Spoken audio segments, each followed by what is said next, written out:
Me time. What's the game capture sound? There it is.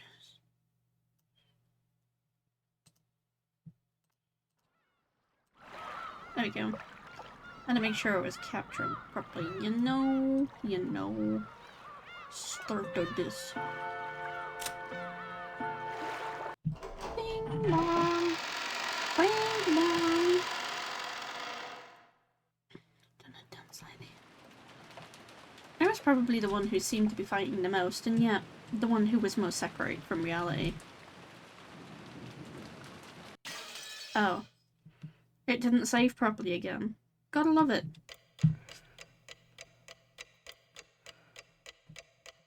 Oh well.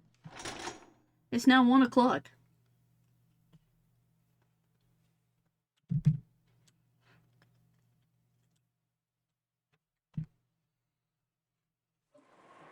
With Jessica's death, it became certain that the culprit was hiding somewhere nearby, and that they'd come for our lives if they had a chance. According to Genji, when tomorrow comes, the boat should arrive. The boat had a radio. We'd probably be able to contact the police directly with that. All of us gathered in the parlour and decided to wait quietly until tomorrow. I proposed that we should search throughout the mansion for clues about the culprit.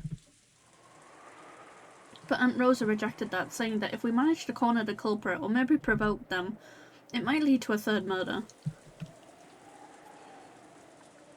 That was probably the right thing to do. But should amateurs like us investigate, there's no way we'd find anything. It would be wisest to focus on protecting ourselves without doing anything unnecessary and leave it to the police starting tomorrow. We'd been tense at the beginning, but other than Aunt Rosa, most of us had spent all morning watching TV and getting bored, so our sense of danger had faded considerably. When we thought about it, yes, 6 adults certainly had been killed together in the first murder, but that made it seem like some backhanded method like poison had been used. And for the second murder, we figured those two became sacrifices because they'd been unfortunately isolated from the rest of us. From this, it was possible to imagine that the culprit wasn't a large number of adults, and that they wouldn't be capable of killing this large group gathered in the parlour all at once. Right now in this parlour, there's George and me, Maria, Aunt Rosa, Genji, Goda, Shannon, Kumasawa, and then Dr. Nanjo, for a total of 9 people. Furthermore, Aunt Rosa was even armed with a gun. Surely with this many people staying in this room, they wouldn't be able to touch us easily. That feeling of security, along with the passage of time, allowed us to recover from the shock of that morning bit by bit. By the way, lunchtime had just ended for us. However, it had been a canned food lunch, a far cry from the dinner last night that Goda had skillfully made for us. Aunt Rosa also suspected that poison may have been used in the first murder, so we probably couldn't deny the possibility that the culprit had snuck into the kitchen during all that confusion in the morning and mixed poison in with the ingredients there. Aunt Rosa gave orders to all of us saying that until the police came we mustn't put anything to our mouths except safe things like canned food. As a cook, Goda must have felt very let down. Apparently eager to display his skills anyway, he said at least he wanted to grab some plates and arrange the canned food on them.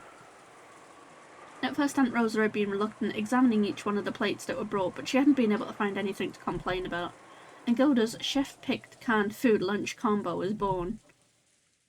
Goda said something about the taste being savoured not just with the tongue but with the eyes as well. I see, it's the same canned food we ate for breakfast, but it feels like something completely different.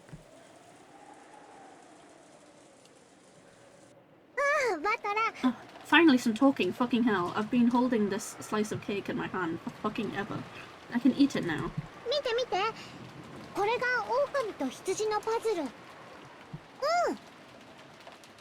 Oh, fuck you.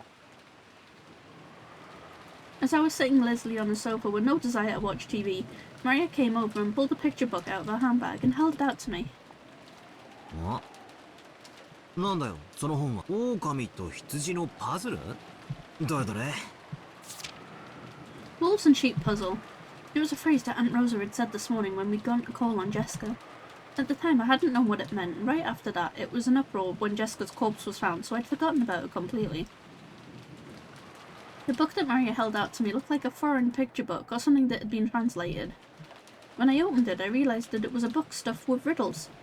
おお、何匹かの狼と羊をね、一台のボートを使って対岸まで連れてくパズルなの。ああ、そんなルールのゲームを聞いたことあるな。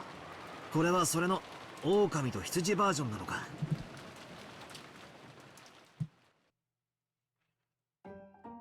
It was a very simple puzzle passed on from long ago. Let's try posing a question. On the right bank, there are 2 wolves and 2 sheep. There's a boat that as many as 2 animals can ride on, and using it, you have to move all 4 of them to the opposite left bank. That's the puzzle. Thank you for the demonstration. I was gonna have to edit this afterwards and put in a little crudely drawn MS Paint picture that I drawn myself.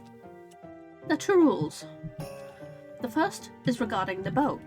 Even a single wolf or a single sheep can paddle it, but it can only hold 2 animals. The second rule is regarding the wolves. When they are greater in number than the sheep in any location, they attack the sheep and it's game over. For example, at the start of the game, let's say the 2 sheep get in the boat and go to the other side. Then one of the sheep gets off and the other goes back to the first bank. When it does, there are 2 wolves on the first bank and a single sheep returns there. When that happens, the number of wolves is greater, so the sheep is attacked and it's game over. On either bank, or even the boat, there must never be more wolves than sheep. And you've got to shuttle them all across under these conditions. I'll leave this up for 5 seconds just in case you want to kind of try solve this yourself. It doesn't really matter to the grand scheme of things, but you know, it's a game about riddles, solving puzzles, and you know, searching for hidden extra meanings in things. So 5, 4, 3, 2, 1, we'll move on. By the way, the right answer is to move both wolves to the opposite bank in the first turn. Then, 1 wolf comes back. On the second turn, you move 2 sheep to the opposite bank. Then 1 wolf comes back. Then on the third turn, you put that last wolf that was on the right bank on the boat and cross to the opposite bank, and congratulations, transport successful. Partway there may be the same number of wolves and sheep in the boat on either side, but that isn't a problem. You only lose when the number of wolves is greater. This book uses wolves and sheep as an example, but lots of people probably know this game using different characters. It looked like Maria wanted to test whether I too could solve the puzzle she knows how to solve. And she kept on showing me different pages saying, solve this one and this one's hard. So what was happening when Aunt Rosa first mentioned this puzzle? That's right. When we decided to go and get Jessica, we talked about how many men should go. And Aunt Rosa mentioned a wolves and sheep puzzle, saying we should all go together. Oi, oi. That could only mean one thing. Aunt Rosa was saying that there was a wolf among us. So was she thinking that we'd be safe and the number of wolves and sheep was in balance, but that the wolves would bare their fangs if the situation changed? At the time we found our parents' corpses, Aunt Rosa already suspected that the servants might be wolves. She'd sniffed out the possibility that while she didn't know whether it was all of them or some of them, there were definitely wolves hiding amongst them. That's no surprise. The murder scene was very elaborate. It's easy to imagine that there were multiple culprits. And because she'd reached that conclusion when we went to Jessica's room and learnt that Jessica had been killed after being alone with the servant Canon, it isn't hard to imagine why Aunt Rosa suspected the servant so persistently.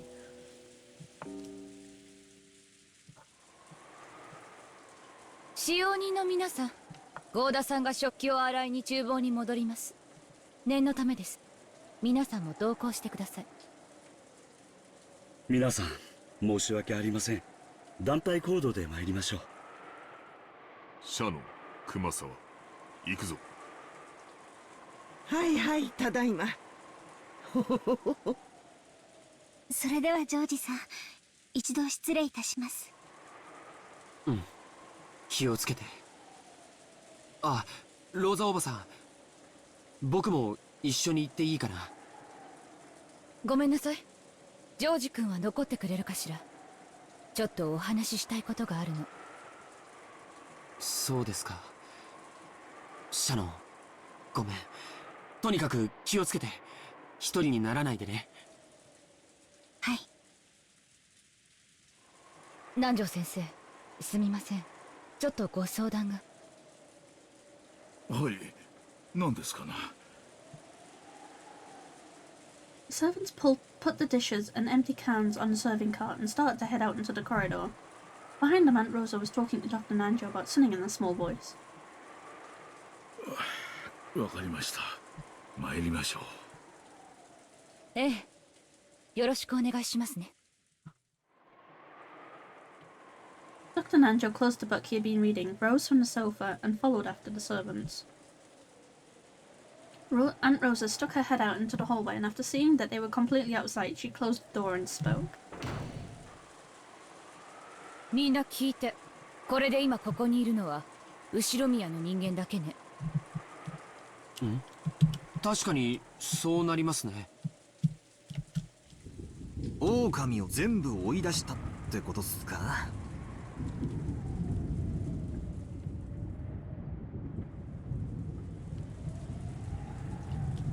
ローザおばさん。 Sorry, I was looking at the audio levels. They kind of like peaking and going a little mad at the moment.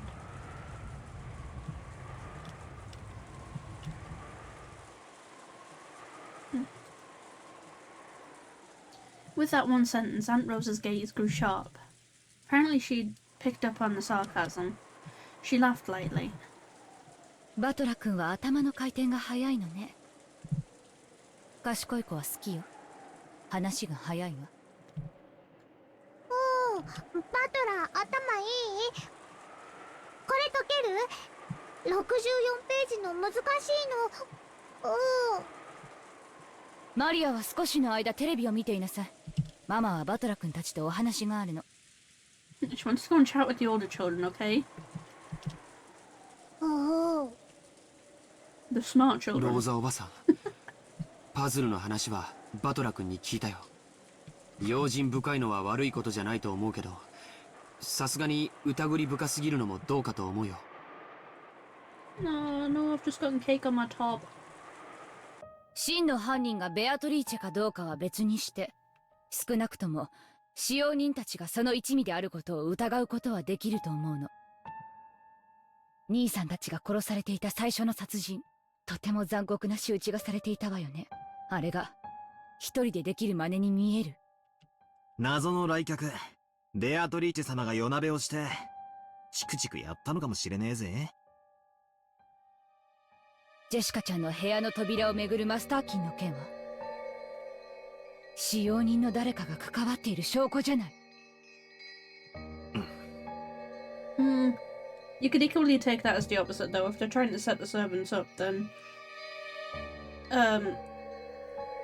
by trying to make it look like the servants, it's obvious that the servants haven't done it. You know, like Battler said to Ever in the first act, the first episode.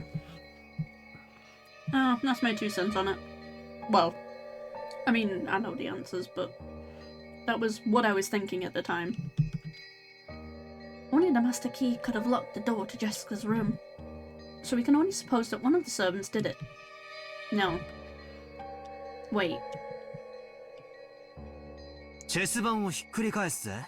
Oh, Battler's literally about to say what I've just said. おかしいよ、ローザおばさん。なんで犯人はジェシカを殺した後、わざわざ施錠したんだ？施錠すれば、マスターキーの持ち主が疑われるのは必然。わざわざ施錠する必要がないぜ。そうだよ。バトラ君の言う通りだ。わざわざ疑われるようなことをする理由がない。それは面白い考えよね。もちろん私もそれは考えた。だとしたら施錠した人物は使用人を疑わせたくてマスターキーなしであの扉を閉めた。でもそれは不可能でしょ。 That's right. If there existed some trick that could lock the door without a master key, that would make this a great disguise for casting doubt on the servants. If the culprit's goal was for us to isolate ourselves from the group so they could attack us one by one, This trick would also be effective at giving rise to paranoia. But there was no way to lock that door without using a master key. マスターキーを使わずに閉める方法がない。 Because the witch said it in red, ど Rosa. うして言い切れるの？ The witch said it in red. ルドルフ兄さんの言っていた悪魔の証明になるんじゃない？ Of course, Rosa doesn't know about the red truth. 私たちには想像もつかない方法で締められたのかもしれない。No, because the witch denied it in red. It's between Battler and Beatrice, this, like, red talk, but yeah, we know it can't be locked by another method. Rosa doesn't know that, though.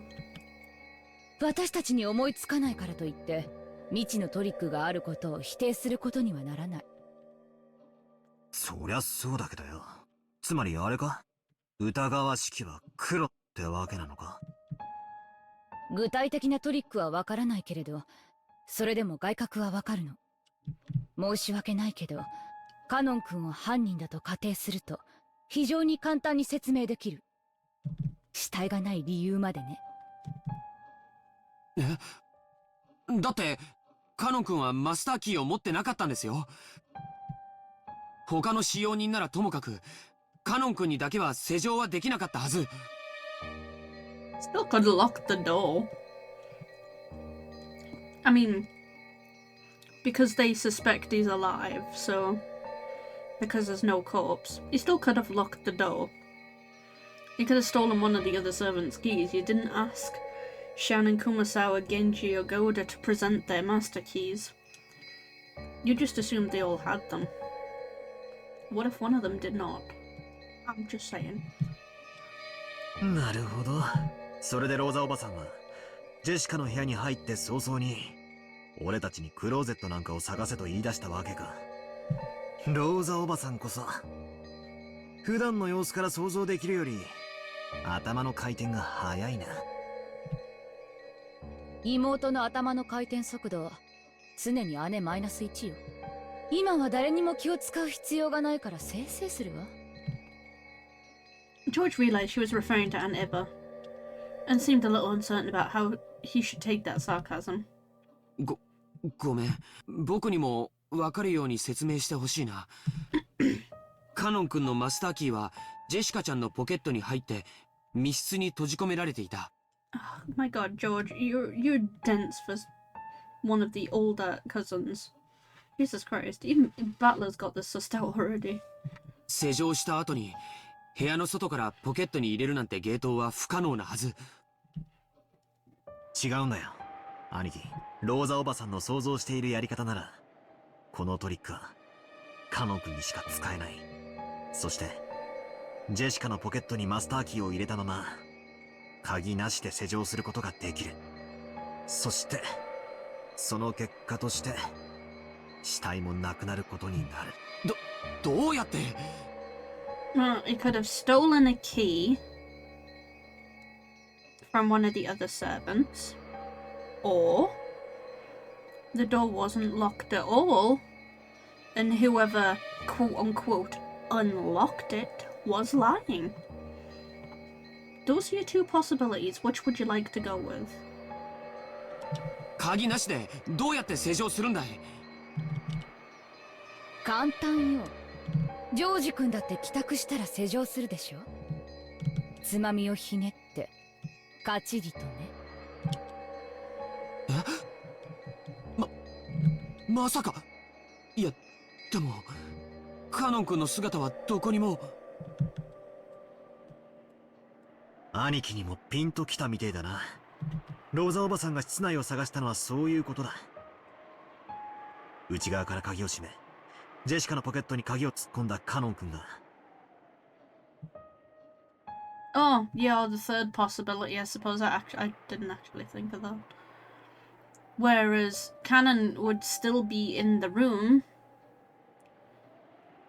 Cannon technically never left the room. He's just hiding somewhere. Then while all of those are discovering Jessica's body, he slips out in all the commotion. Just saying. Again, we know what actually happened to Cannon's body though, so, you know, this is all just, you know, theory crafting, but these are the kinds of things you've got to think of when when you come across mysteries in Umineko is you've really kind of got to look at all the facts and go, right, well, that is certain, that's certain, that's certain, that's not certain. And while Battler is limiting himself further by not wanting to suspect his family members, I, however, have no issue suspecting them, because most of them are pretty fucked up people. どこかに隠れて俺たちをやり過ごそうとしているのを探したんだ。 It was the simplest kind of closed room trick. It meant him hiding inside the closed room after the murder was committed. Then all you had to do was get out after those who discovered the body left, and the closed room murder would work perfectly. 私たちはあの部屋を探したけれど何も見つけられなかった。 Perhaps he stapled himself to the ceiling. でもだからといってあの部屋に使用人たちしか知らない秘密の隠し通路のようなものがないとは言えない。 That's something else we got confirmed in Red as well. The only way through that door, the only way in and out of that room is through that door. それがどこに隠されていたかはわからないけれど、その隠し通路を仮定し推理することで彼しかありえないと断言できるのよ。その推理はよ、俺も一番最初に考えた一番嫌な推理だから、一番最初にその可能性を潰したかっ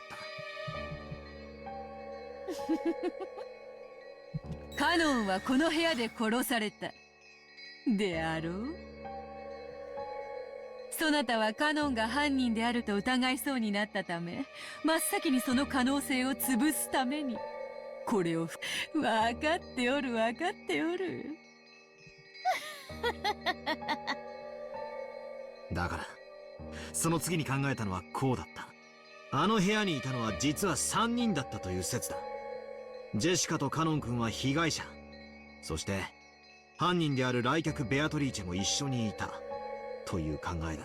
そなたは人間であるわらわが魔法を使わずに犯行を行ったことにしたいのだったな。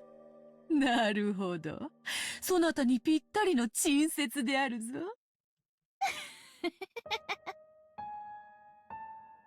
お前は2人を殺し、内側から施錠した。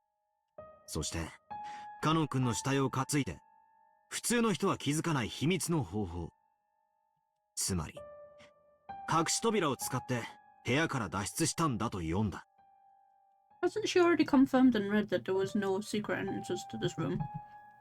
しかし、Oh, yeah. お前に赤で言われちまった。 Yeah, there you go. あの部屋に隠し扉の類はないってな。うん。お前たちの知らない秘密の通路は存在せぬぞ。ノックスだったかバンダインだったか。I believe that is a mystery author. There's like, well, yes. 何でもミステリーには秘密の通路があってはいけないらしい。そのお作法にわらわも従ったということよ。つまり名探偵は部屋を調べ尽くさずして隠し通路がないと断言できるわけだ。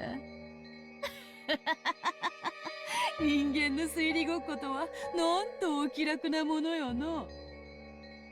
くそ、でけえこと言いやがるぜ。ありがとよ。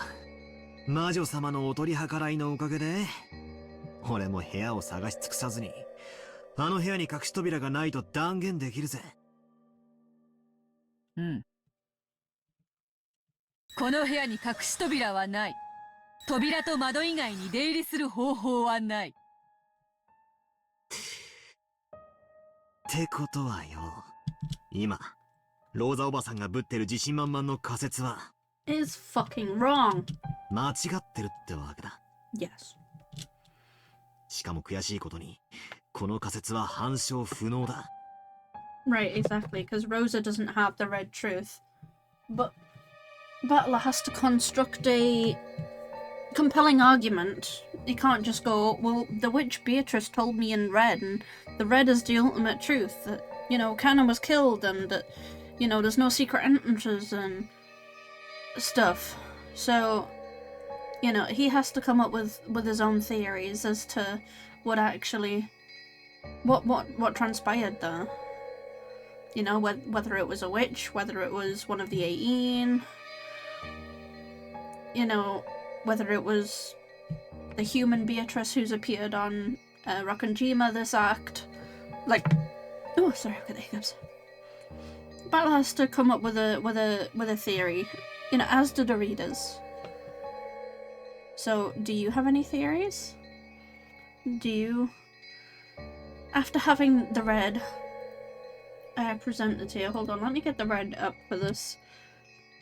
Yeah, Act 2. Umi.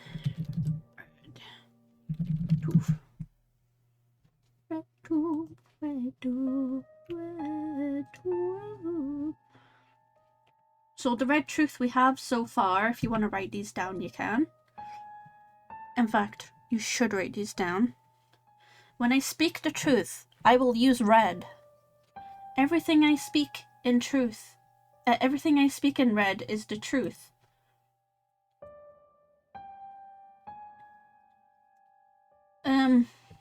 Sorry, I'll only give you the red for this particular case.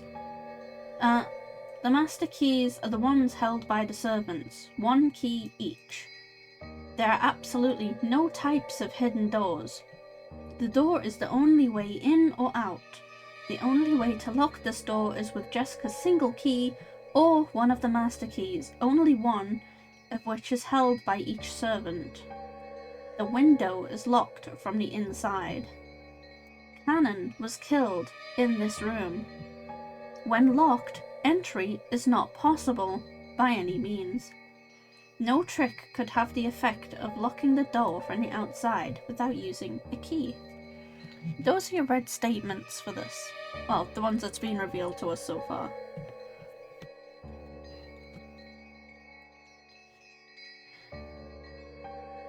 I believe with the red truth there, you can discern what happened. I mean, kinda. It's a hard one to kind of navigate, but, you know, we'll press on. 魔女のお前は赤で。隠し扉はないと断言すれば、それで決着する。You can't tell Rose with the red, though. しかし人間の俺は、ローザおばさんにそれを反論しても、受け入れられないだろう。隠し扉がないことを人間は証明できない。悪魔の証明になって。くっそ。魔女ってのは便利だな。そんな、あるかないかもわからない隠し扉を理由にカノン君を犯人呼ばわりするなんて、僕は納得できないな。納得できないならより納得できる推理を聞かせて。ないのよ。私はずっと考えてる。I'd be interested to hear your theories. I'd be really interested to hear your theories about this one. これしかないのよ。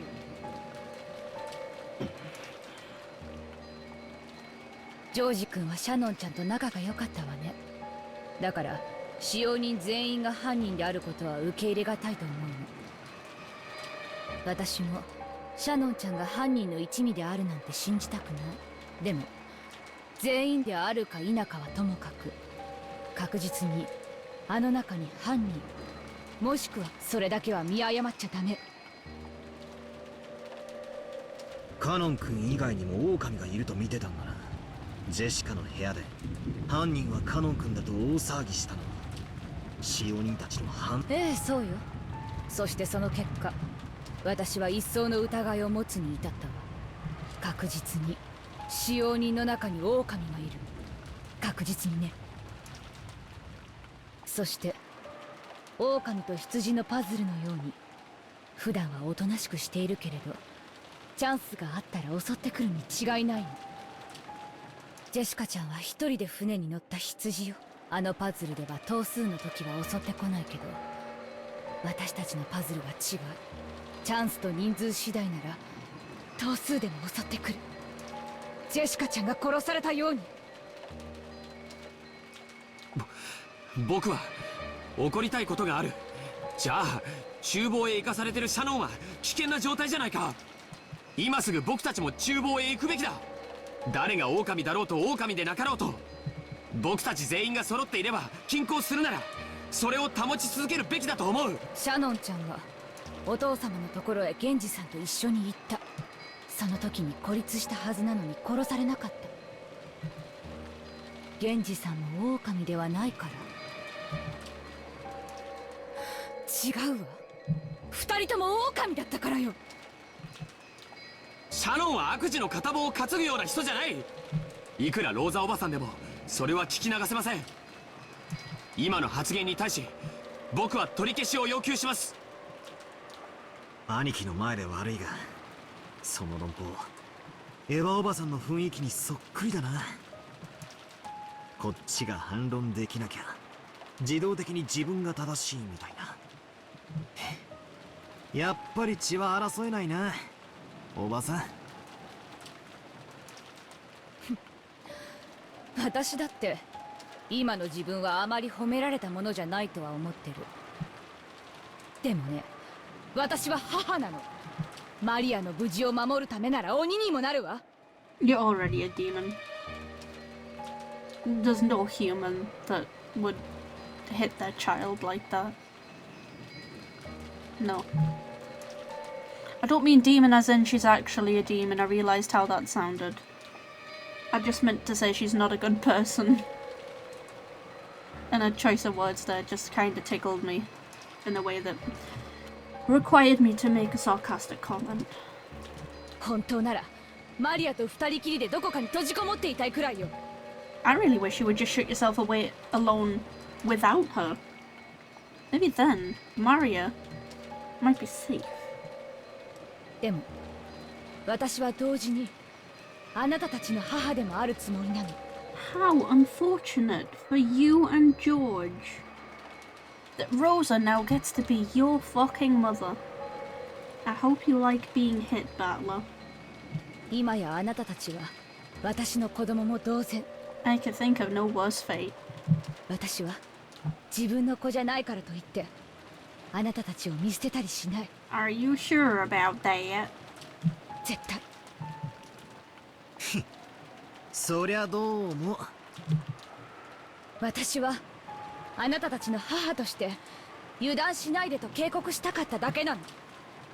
We don't need motherly advice from you, Rosa. We've seen how Maria's turned out. 常に私の目の届くところにいて、 No. 私があなたたちを守ってあげる。 Stay within hitting distance at all time, children, so that if you misbehave, I can strike you instantly. ついでに俺たちが狼でないことも監視してくれるってわけだ。そりゃありがたいぜ。そういうおばさんは自分が狼ではないって証明はできるのかよ。ええ、できるわ。即答っすね。どうやって？これよ。これが証拠よ。What, a gun? Aunt Rosa lifted her gun and pointed the barrel at me. But it was only for an instant. She immediately lowered the gun, laughing impishly. But to me, the time I spent staring down the barrel of that gun felt like an eternity. その銃がどうローザおばさんが犯人でないことを証明すると言うんですか？ Because she's gonna say something stupid like, I have a gun, I could have killed you all at any time I want, and yet you're alive. Ta-da! I'm guilt-free. 考えてもみて。私が犯人だったらどう？使用人たちが出ていったこの千載一遇の機会を逃すと思う？あなたたちをズドンと撃って、あとは適当な言い訳をするだけよ。窓の外にベアトリーチェが現れて銃を撃ってきたとかね。 Wow, fucking hell. 私は2発を撃ち返したと称して2発分の空薬莢を床に捨てればいい。そりゃすげえ乱暴な理論だが確かに一理あるぜ。クラウス兄さんが昔よく言ってたわ。力こそ正義ってね。これがまさにそうなのかしら。ごめんなさいね、二人とも。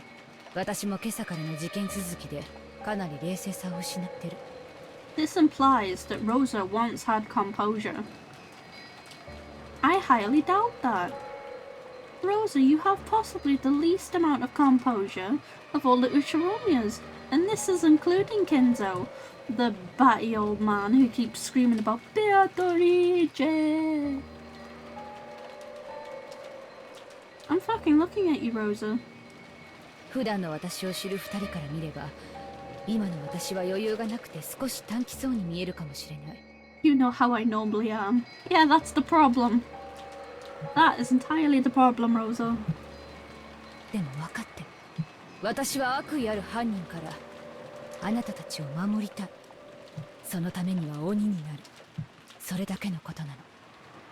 怒らせるようなことを言ってごめんなさいね。バトラ君、ジョージ君、仲直りしましょう。 An unsatisfied expression rose to George's face.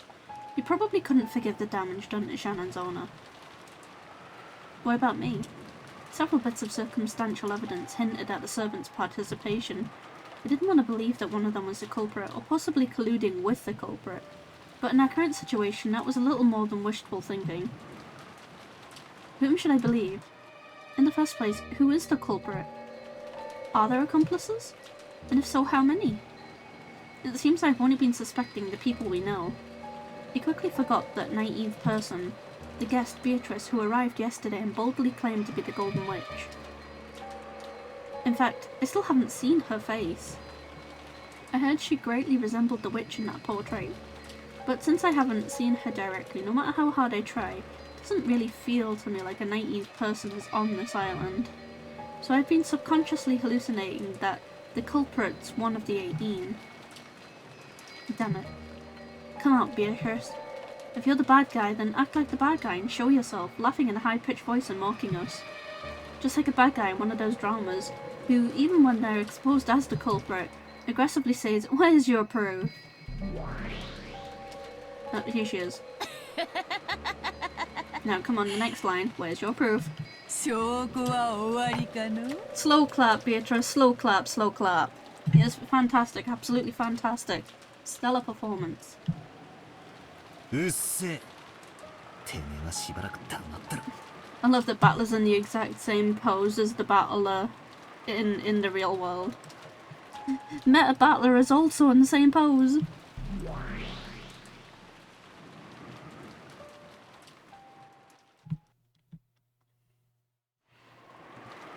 Oh, good aims. That's right, I feel a lot more energetic now. Stuff's actually happening. There were 5 humans in the kitchen, but it was very quiet, filled with only the sound of the rain. Much like Kohaku's bathroom last night was filled only with the sound of the rain.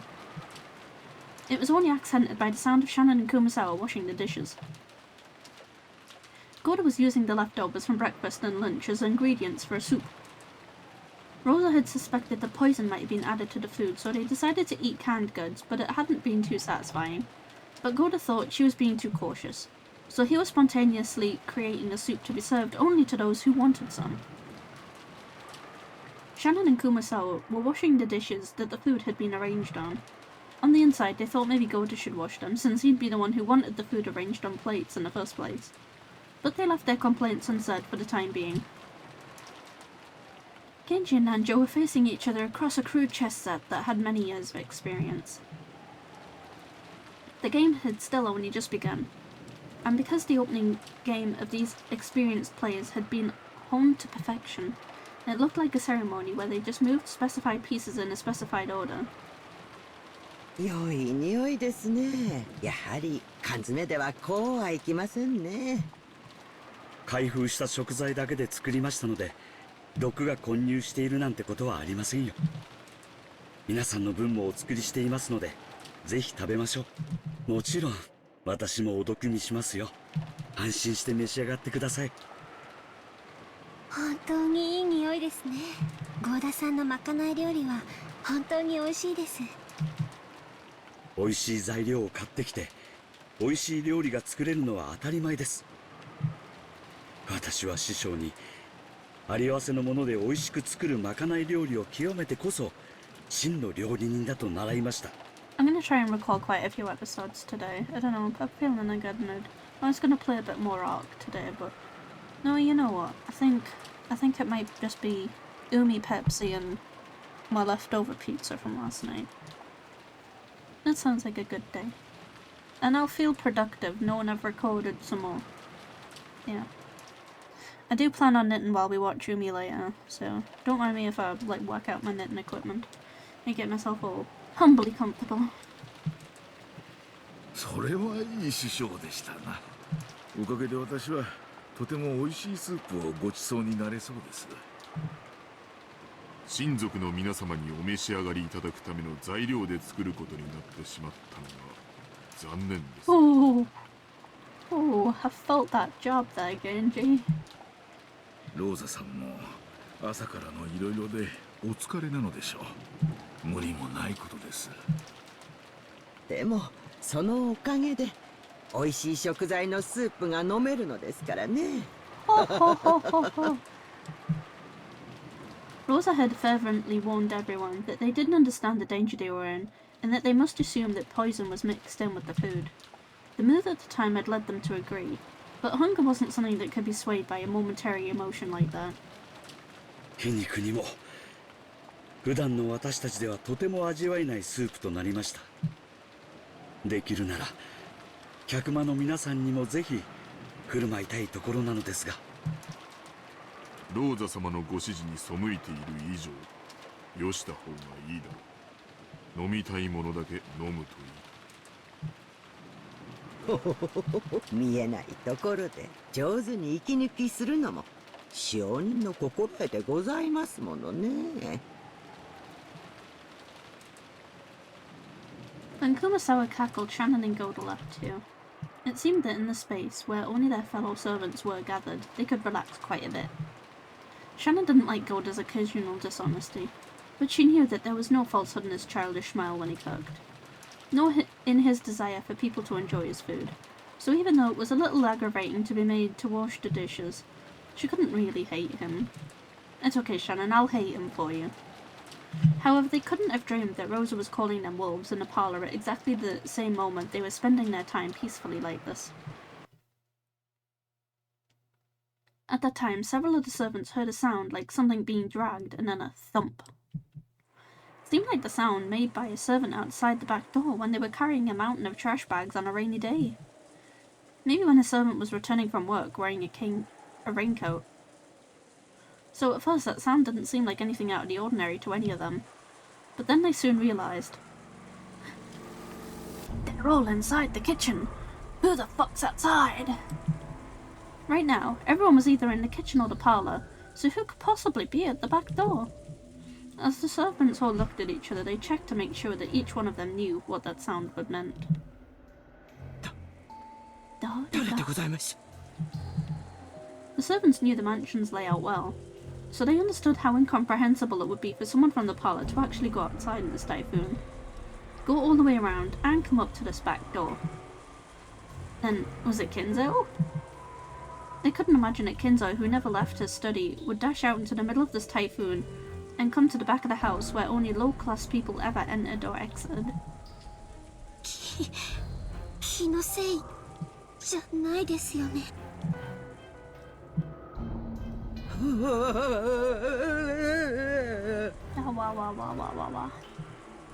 Shannon and Kumasawa drew close together, fearfully looking at the back door. どちら様ですか? As Goda fearfully approached the back door, he called out, and his eyes flashed towards the butcher's knife that sat in a nearby sink. He didn't pick it up yet, because there was still a possibility that this was a member of the family. However, that possibility wasn't possible. There was no response from across the door to Goda's initial question. Maybe his voice had been so quiet that it hadn't reached all the way through the wind and rain outside. Genji-san. 南條先生と女たちは下がった。 Oh, look at them being men. Protect the women. And protect the doctor, because apparently the doctor's important. 一体どなたなんです Oh, か? I guess he's elderly. Yeah, sure. That thought didn't cross my mind. Genji took a knife with a classical design from a stationary box placed near the chess set. Because that's a thing to keep near a chess set. Just a knife.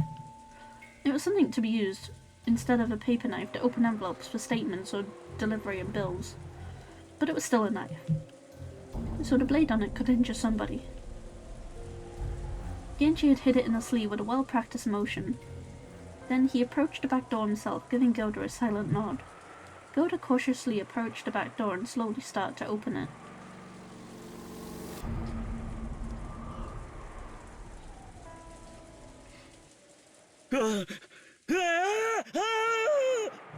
And that is the most emotive you will ever hear Goda.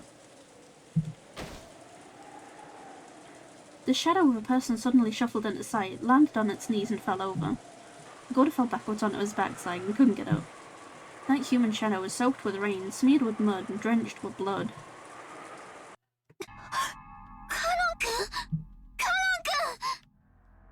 Kanon? 大丈夫か? Nanjo sensei. It was Kanon. His breath was feeble, and the puddles of mud he left were quickly drenched bright red. When Nanjo held him and turned him face up, there was a deep gruesome wound right in the center of his chest as though he'd been stabbed there by a spear or something. Even now, deep red blood poured out from there. これはひどいですよ。どうしましょう。救急箱ですか？救急箱ですか？ I think he might be beyond a first aid kit, Kumasawa, but appreciate the thought. カノンさん、傷口に手を当ててしっかり押さえてください。使用人室のベッドに運びましょう。皆さん、手を貸してください。さあ、カノンさん、しばらく我慢してください。しっかりして。もう大丈夫よ。だから傷口から手を離さないで。とにかく使用人室へ運ぼう。熊沢ローザ様にカノンが見つかったことの報告を。待って、ローザ様にはダメ。待ってください。カノンさんがローザ様にはダメだと言っています。どういう意味なの、カノン君。今はいい。早く使用人室へ運ぼう。熊沢、ローザ様にはまだお伝えする。カノンに事情を聞いてからにする。はい。 He had told them not to tell Rosa right after appearing in this state. This could only mean something very disquieting. An eerie anxiety rose to their faces. さあ皆さん、急いで運びましょう。早く。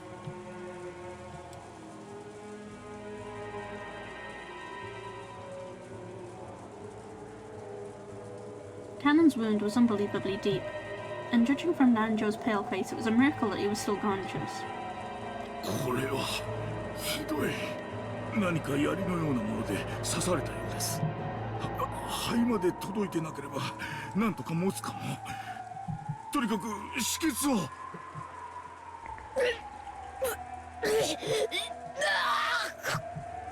No matter how much Nanjo tried to wipe off the gushing deep red blood, he couldn't do it. He couldn't wipe it all away.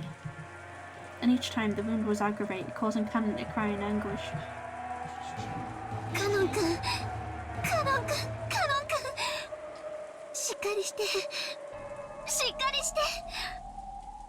南條先生、火炎のタオルです。なんてむごい。容体はどうですか？本音を言うと、生きているのが信じられん深手だ。刺されどころが幸運だったのかもしれん。だが出血がひどすぎる。輸血が必要だが、明日まで無理だ。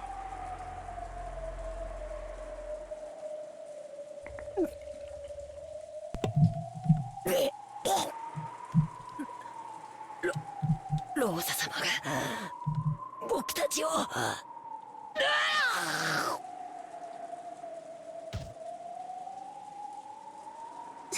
喋らないで、カノン君。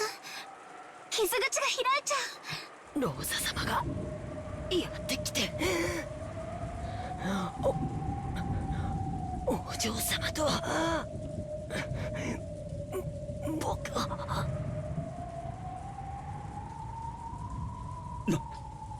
なんですって？ローザ様がですか？そんなことって間違いないのか？はい、間違いなくローザ様でした。さあ、もう喋らないで。熊沢さん、もう一つの救急箱を取ってください。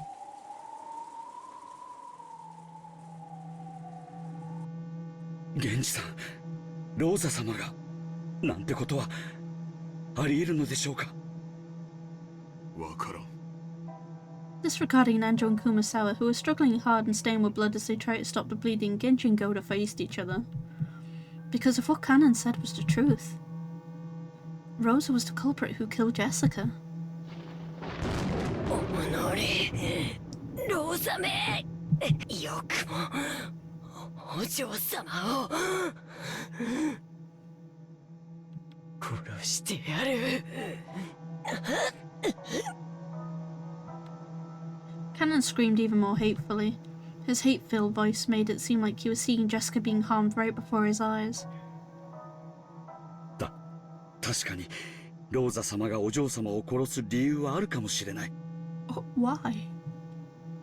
後ろ宮家が全滅すれば遺産は全てローザ様のもの。だとしたらバトラー様やジョージ様も危険なのでは？ローザ様は銃を持っている上に今客間には彼らしかいない。源氏さん、これはかなりまずいことでは？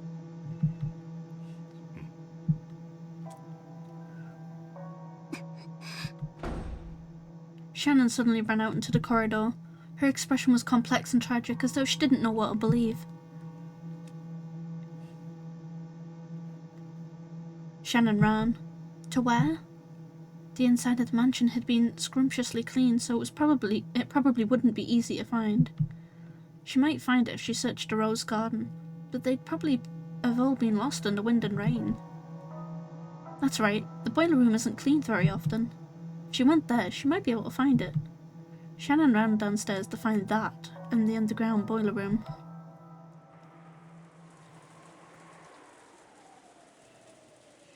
Did some medicine take effect at the brink of death? Or was Cannon finally beyond feeling pain? For the time being, at least Cannon's painful gasping had subsided. Nenjo apparently didn't view this as a very good sign, and he didn't let his eyes off Cannon for even a second. Kumasawa firmly gripped Cannon's hand and kept encouraging him so that the willpower keeping him alive didn't fade away. Yes, because that's what keeps people alive. Fucking willpower. Genji and Goda seemed uncertain how to respond to the truth Cannon had risked his life to deliver. ローザ様の銃は確か4発か5発の弾が込められたはずだ。I mean, that's if Cannon is speaking the truth. Again, not giving you any hints, of just saying it's a possibility. Cannon might not be telling the truth here. 決して少ない数ではないですね。でもあの銃は弾の装填に結構な慣れが必要だったはず。一発目は撃たせてしまうかもしれませんが、みんなで襲いかかれば次を撃たせずに銃を奪い取れるかも。この島には医者はいても薬はなく、病院もない。撃たれどころが悪ければ死ぬぞ。それは分かっていますが、それより早く行動を起こさないとまた次の事件が起こる可能性も。私たちはローザ様にうまく追い出された気がします。今頃ジョージ様やバトロ様が殺されている可能性も。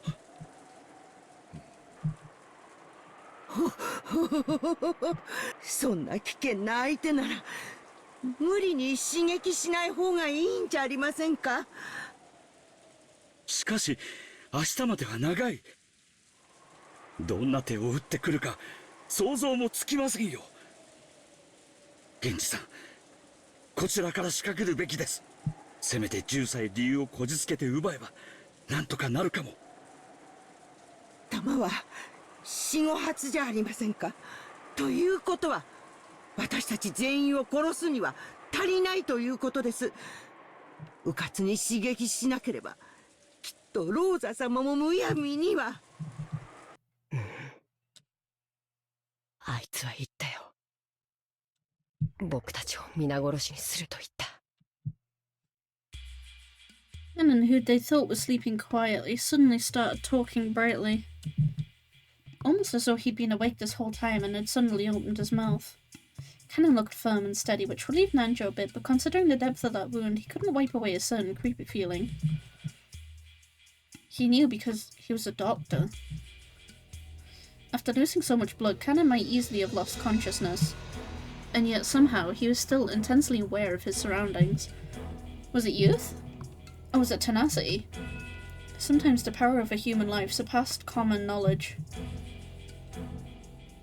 While stopping the bleeding, Nanjo had groped around a bit inside the bleeding hole with tweezers, making sure there were no foreign objects inside the affected area. And the great depth of the wound had shocked him. It had certainly reached as far as his lungs. And yet... No. But the fact that he's still alive is wonderful. But Cannon had spoken clearly. He'd hatefully stated that the one named Rosa made this wound, cursing and raging over and over and over.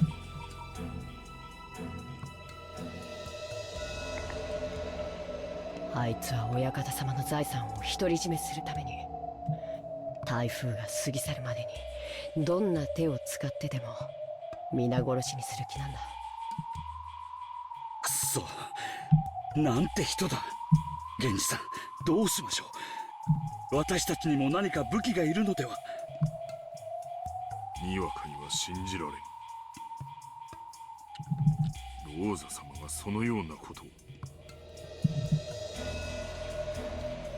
源氏様、信じる信じないじゃない。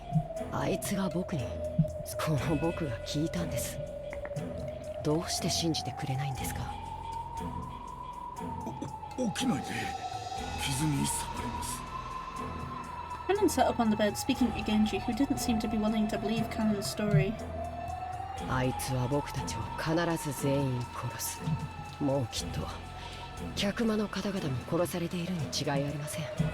僕らが先に殺さなければ必ず僕らが先に殺される。僕が先に殺されたようにみんなも先に殺される。殺さなきゃ殺される。殺さなきゃ殺される。殺さなきゃ。カノンさん、あんた本当に痛くないのか。ああ、これですか。大した傷じゃありません。大した傷じゃないどころか、本当に大したことありません。こんなのもう全然痛くないし、本当に大した傷じゃない。As Cannon said that, he began to untie the bandages that had been painstakingly wrapped. The gruesome hole in his chest was immediately exposed. カノンさん、そんなことをしてはダメですよ。早く横になって。大丈夫ですって。ほらねえ、大した傷じゃないでしょ。 Cannon showed off his gaping wound, which was still slowly spitting out foamy blood. Everyone averted their eyes reflexively. ほら、全然大した傷じゃないですって。やめなさい。傷をいじってはいけません。ほら見て、全然深い傷じゃないんですよ。ほらほら。 Cannon held up two fingers, showed them to everyone, and slowly started to stick them into the gruesome wound right in the center of his chest. Plunging, slimy, squishy, and wet. The fingers went in deep all the way to their bases. Squish, bloop, bloop.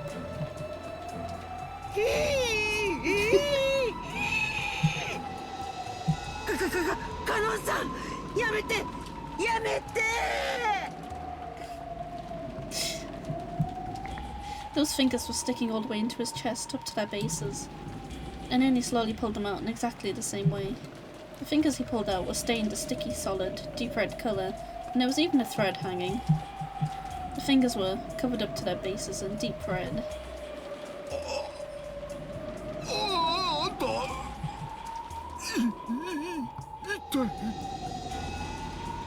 You know when you freaked out the doctor, you fucked up.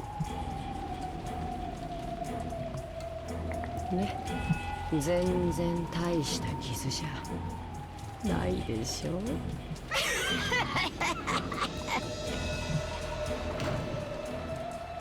At that moment, the door was slammed open and Shannon appeared.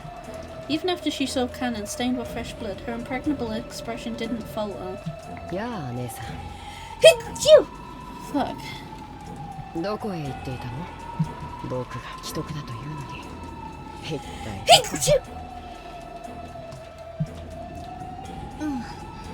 ボイラー室に行ってきたの。探し物があって、それより確かめたいの。あなたは本当にカノン君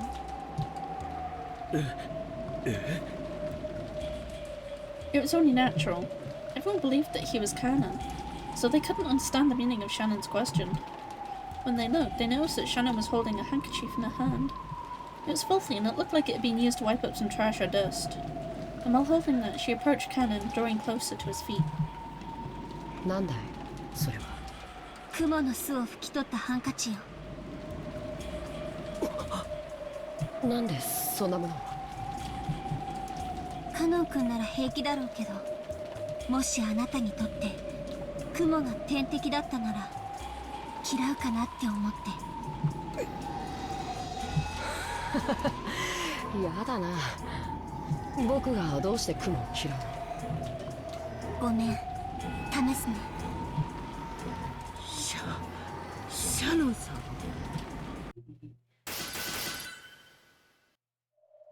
When Shannon brought that handkerchief close to Cannon's thigh, something happened in an instant. It happened all at once. The human eye couldn't have followed it. Cannon jumped like a wild goat, fleeing from the thing that Shannon was holding. Then, from his arm, some kind of afterglow flashed purple and drew a curve through space. That arc, which drew 3 beautiful purple curves, traced across the throats of Nanjo and Kumasawa, who had been tending to him. And in an instant, Nanjo and Kumasawa's throats opened like gaping mouths, and then the blood really started spewing out.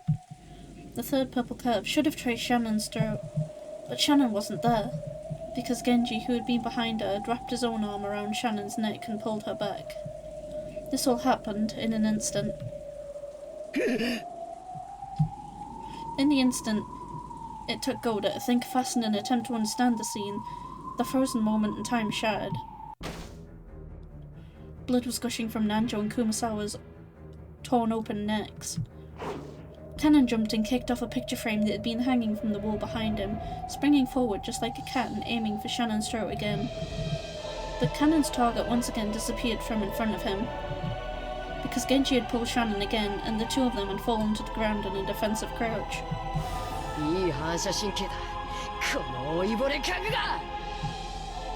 ゴダ。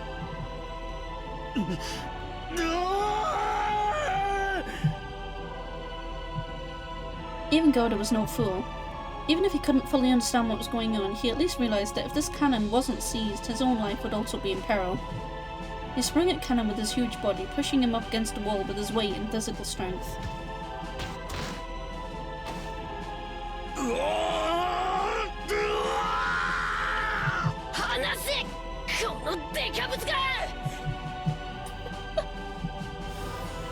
Another purple curve was drawn from the tips of the fingers on Cannon's right hand. And when he raised that hand like a sword aiming for Goda's back, there was a loud thunk, because Cannon's raised hand had been pinned to the wall.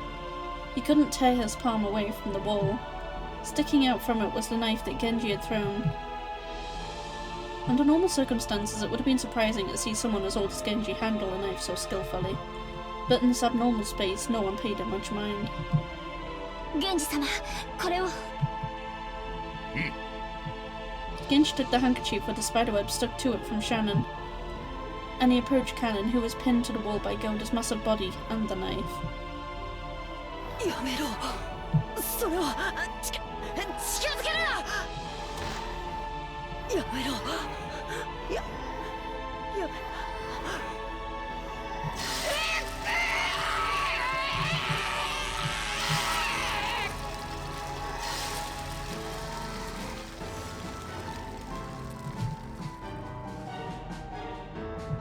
Whoops. Oh, when Genji pushed a handkerchief up against Kanon's face, there was a sound just like setting meat on a red-hot iron plate. Of course the smell was the same too.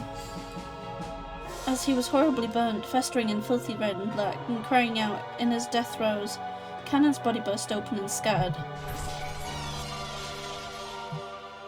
It was almost as though a balloon filled with gold leaf had popped. The entire servant room was completely buried under a storm of gold leaf. No, a cloud of gold butterflies.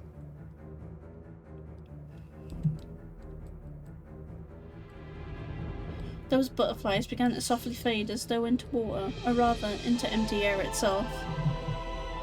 And afterwards, all that was left was the 3 survivors sitting on their butts stained with blood. However, not everyone was merely stained with blood. Some of them were lying on the ground, spurting out blood themselves. Kumasawa, Nanjo sensei. Slits so sharp they looked like they'd cut your finger if you touched them open wide, and large amounts of blood kept pouring out. 何だったんだ。いや、今のは。どうだ、怪我はないか。私は大丈夫です。しかし、私たちは何を見たんだ。何があったんです。私はあれを確かにこの手でこの壁に押し付けていたのに、その私が何があったのか理解できない。Goda looked at his own hand. The bright red blood left from his scuffle with Kana definitely remained, and yet Kana was nowhere to be seen, because he had disappeared. He had transformed into gold butterflies and scattered. Goda kept screaming alone, without a clue about what was going on. Oh!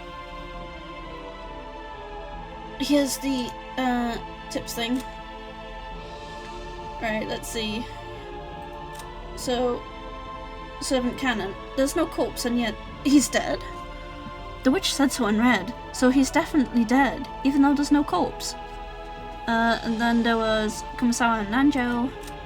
Died in a servant room, her throat sliced open by a sharp blade or something similar. The finishing touches are yet to come. Families, Dr. Nanjo. Died in a servant room, his throat sliced open by a sharp blade or something similar. However, this alone isn't enough. Of course, because we know from the epitaph that the 4th Twilight gouged a head and the 5th Twilight gouged a chest. So someone needs ice picks in the head and chest. Shannon sobbed in front of Nanjo and Kumasawa's remains. Genji watched over her, silent as always. There we go. I'm gonna leave that there just right this second. I'm gonna record another one back to back, but I need to do something first.